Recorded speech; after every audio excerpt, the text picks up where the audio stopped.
नमस्कार, आप देख रहे हैं जनता टीवी और मैं हूं कृतिका सेठी। स्वागत है आपका तिब्बत लाइव में, जिसमें हम आपको दिखाएंगे तिब्बत और तिब्बत के लोगों से जुड़ी हर एक अहम खबर। मोनेस्ट्री और मजनू का टीला जहन में आते ही नूडल्स, मोमोज और तिब्बत मार्केट की छवियां अपने आप ही दिमाग में उभर आती हैं। लेकिन तिब्बत से वाबस्ता उनकी यादें और घरों के ऊपर लहराती छोटी छोटी झंडियां, जो उनकी धार्मिक और संस्कृति का भी प्रतीक है, दिखाती हैं कि तिब्बत आज भी इनके दिलों में इसी तरह से जिंदा है। 70,000 वर्ग मीटर इलाके में फैला है मजनू का टीला। करीब 400 मकान हैं और 3,000 की आबादी है। छोटे छोटे मकान के ऊपर लहराती छोटी छोटी सैकड़ों झंडियां, पूजा के लिए बनाए गए धूप जलाने के पारंपरिक पवित्र चूल्हे, अंतहीन सी लगने वाली आड़ी तिरछी सकरी गलियों में खुली छोटी छोटी दुकानों के बाहर चाय की चुस्कियां लगाते और तरह तरह के पारंपरिक व्यंजनों का लुत्फ उठाते लोग। गुम्पा के बाहर मूक स्वरों में मांगी जा रही है अनजानी मन्नत। पहाड़ी वादियों में अपने कदमों की छाप छोड़ने के आदि और मैदानी जमीन पर आज खाक उड़ाने को मजबूर। अपनी दुनिया में मस्त छोटे छोटे बच्चे, आधुनिकता के चोले में लिपटे युवा, रिफ्यूजी कहलाने का दर्द, मिलनसार समाज में समा जाने का सुकून और आसपास की आबादी के बीच बसी छोटी सी दुनिया को देखकर एक वानगी ऐसा लगता है जैसे देश के भीतर दूसरा देश आ बसा हो। आखिर कब होगा तिब्बत आजाद? इसी सवाल के साथ तिब्बत शरणार्थी बस जिए जा रहे हैं। अपने साथ हुए इस अन्याय का सवाल दुनिया की तमाम शक्तियों से पूछते पूछते अब उनका गला भी रुंधने लगा है। तिब्बत कभी तो आजाद होगा, इसी आस में और सभी अंतर्राष्ट्रीय ताकतों को लाजवाब कर देने वाले इस यक्ष प्रश्न के साथ ये लोग बस जिए जा रहे हैं। कुछ ने तो तिब्बत वापस लौटने की आस भी छोड़ दी है। जो नौनिहाल हैं, वो अपने वतन से अनजान है। युवा आए दिन अपने हक की आवाज इस आस में बुलंद करते हैं कि कभी तो उनकी इस पुकार और गुहार को कोई सुनेगा। आज 52 साल बाद निर्वासन का दर्द झेल रहे इन लोगों की चोटें भरने लगी हैं। मन में दबी नाराजगी इस बदलते वक्त के साथ शांत होने लगी है। बर्फीली वादियों की पारंपरिक पोशाकें अब गुजरे जमाने की चीज हो गई है। महिलाएं अब छुपा नहीं पहनती, पुरुषों ने लबादा उतार दिया है। कुछ महिलाएं छुपा पहनती भी हैं तो वो हल्के कपड़ों की होती हैं। खुली वादियों में रहने का सुकून अब बेचैन कर देने वाली अंधेरी गलियों में सिमट गया है। अब तो बस पुराने दिनों की यादें ही जहन में बसी रह गई हैं। अपनों से बिछड़ने का गम आज भी कभी कभी आंखें नम कर देता है। मेरे देश में मेरे पापा लेने आने के टाइम से मेरे भाई 10 सब्जी में डाला, मेरे भाई बड़ा वाला मार दिया। ये कहते हैं मारने के टाइम क्या है, तेरे पापा लेके आओ, हमारे पापा लम्हा है, इसलिए भाई को 10 सब्जी में डाके मेरे भाई मार दिया। मैं पापा लेके भाग आया हूँ। मैं यहाँ से दिल्ली में 42 साल हो गया। मेरे उम्र पर 76। हाँ, दिल्ली में 42 से बैठा था, बच्चा सब यहाँ बैठा हो गया। खास बात यह है कि मोहल्ले की देखरेख पंचायत परिषद करती है। वोटिंग से 7 सदस्य चुने जाते हैं। यहाँ के रेजिडेंट वेलफेयर दफ्तर में हर नागरिक की फाइल बनी हुई है, जिसमें यहाँ के हर नागरिक का रिकॉर्ड संभाल कर रखा जाता है। इसके प्रधान दोर्जी का कहना है कि हर मकान के नीचे दुकान है। इंडिया ने हमें इतना कुछ दिया है, अब हम अपनी तरफ से इंडिया को देना चाहते हैं, इसीलिए सारी दुकानों की गिनती की गई है। इन्होंने फैसला किया है कि अभी अपनी तरफ से कमर्शियल टैक्स देंगे। इस कॉलोनी के अंदर 12 ब्लॉक्स हैं।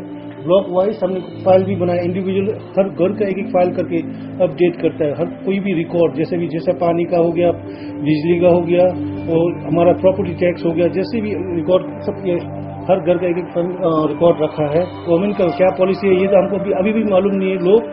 लोगों को कई बार ऐसा शक भी पड़ता है क्या हो रहा है, ये क्यों उठा रहा है। ये अभी रिसेंटली प्रॉब्लम ये आ रहा है, तो इनके बारे में अब भारत सरकार की तरफ से हमको कुछ आश्वासन क्या है तो मिलेगा, बहुत बढ़िया रहेगा।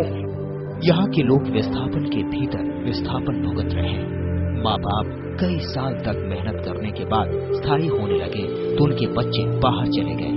अब यहाँ 2 देशों की संस्कृति एक दूसरे में रच बस गई है। पहनने ओढ़ने के पारंपरिक तौर तरीकों में बदलाव आने लगा है। प्रेमपाल जी यहाँ 23 साल पहले आकर बसे थे। वह बुलंदशहर के गांव से यहाँ आकर बसे थे। 30 साल पहले यहाँ आए तो कोई आइडिया नहीं था कि तिब्बती पहनावा क्या होता है। आज वे यहाँ जम गए हैं। अब इनके बनाए छुआ और पारंपरिक पर्दों की तिब्बत समुदाय में खास मांग रहती है। घरों को सजाने के लिए तिब्बत की पारंपरिक शैली में यहाँ पर कपड़े और पर्दे तैयार किए जाते हैं। यहाँ पर आप मेरे पीछे देख रहे हैं कितने खूबसूरत यहाँ पर पर्दे टंगे हुए हैं और इन पर्दों के ऊपर एक खास बात आप ये देख रहे होंगे कि यहाँ पर तिब्बत की ही पारंपरिक शैली में कुछ कथाओं का चित्रण किया गया है। तो इन्हें बनाने वाले हम मास्टर जी से बात करते हैं। मास्टर जी, आप हमें ये बताइए, कपड़ों को तैयार करने में कितना समय लगता है, कौन कौन खरीदता है इसका? ये जो है सारे कपड़े तिब्बती आइटम है, सारा तिब्बती लोग आते हैं वही पहनते हैं इन कपड़ों को। बाकी जो है दूर दूर से भी आते हैं आदमी, जो है तिब्बत से भी आते हैं यहाँ पे, नेपाल से भी आते हैं, चाइना से भी आते हैं, हर तरह का आदमी आता है यहाँ पे। और थंका भी बनाते हैं यहाँ पे, उनकी ड्रेस है, ओंजू है, छुआ है और पूजा का सामान है, सारा यहाँ बिकता है, पूरा सामान मिलता है। तो इससे खरीदार कौन है, कितनी माइंड तो है यहाँ, हर तरह का आदमी आता है, विदेश से, यूएस से, यूरोप से, विदेश से सारे आदमी आते हैं टोटल। आइए इसके बाद आपको एक और खास जगह लेके चलते हैं।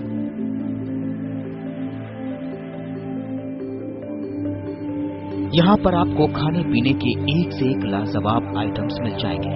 जितने स्वादिष्ट यहाँ के व्यंजन हैं, उतने ही कद्रदान इन जायकों का लुत्फ उठाने वाले लोग हैं। तिब्बत के पारंपरिक जायके में चीनी और भारतीय मसालों का स्वाद साफ तौर से महसूस किया जा सकता है। खाने पीने के यहाँ पर बहुत सारे छोटे छोटे स्टॉल्स हैं जहाँ पर कई तरह के पकवान मिलते हैं। हमारे पास सोनम है। सोनम, क्या खिला रही है हमें आप?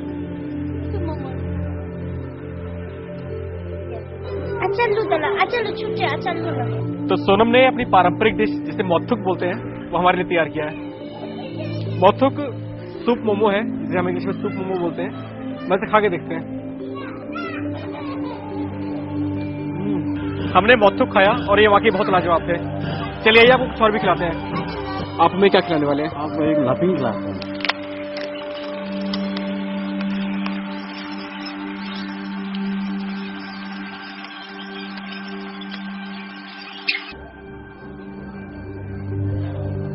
तो ये हमारी लाफिंग है, तैयार हो गई है।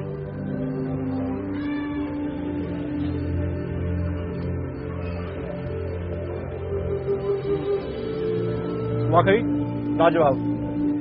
तिब्बत और उससे जुड़ी तमाम यादें आज धूमिल होती जा रही हैं, लेकिन तिब्बती होने का एहसास और अपने अस्तित्व को अपने दिलों में जिंदा रखने की कोशिशें एक पीढ़ी से दूसरी पीढ़ी को एक संस्कार की तरह सौंप दी जाती है और बस एक ही अनुभूत सुनाई देने लगता है।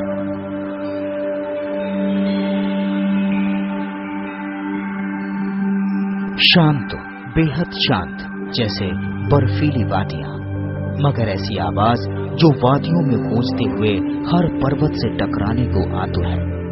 गुम्पा की दहलीज पर मन के फेरते, कपकपाते होठों से निकलती हजारों दुआएं और मन्नतें, बूढ़ी अम्मा के चेहरे पर पड़ी सैकड़ों आड़ी तिरछी झाइयां, फड़फड़ाती हुई सैकड़ों झंडियों पर लिखे मंत्र और उन मंत्रों से पवित्र होती हवाएं, चेहरे के भूगोल में छिप जाने वाले भाव, इतिहास की पृष्ठभूमि से उठती तिब्बत की सोंधी महल, रबड़ के छल्लों वाले खेल में खोया बचपन, अस्तित्व की तलाश में भटकती जवानी, बचपन से बुढ़ापे तक मेहमान कहलाने की टीस, चिंकी, नेपाली, चाइनीज जैसे शब्दों से आहत होती भावनाएं, पहाड़ों के बीच गर्जना करती सिंघी सांकू नदी की याद और आज शांत बहती यमुना के किनारे अनमना सा निर्वास याद दिलाता है कि तिब्बत आज भी दिलों में कहीं बसता है। तिब्बत की पुरानी यादों को इन लोगों ने आज भी अपने दिलों में जिंदा रखा हुआ है और अपने वतन वापस लौट जाना चाहते हैं। ये रिपोर्ट तो यहाँ खत्म होती है, लेकिन बहुत सारे लोगों के लिए बहुत सारे प्रश्न छोड़ जाती है। कैमरा पर्सन आकाश सक्सेना के साथ राम विश्वकर्मा। और यहाँ वक्त हुआ एक छोटे से ब्रेक, आप बने रहिए हमारे साथ।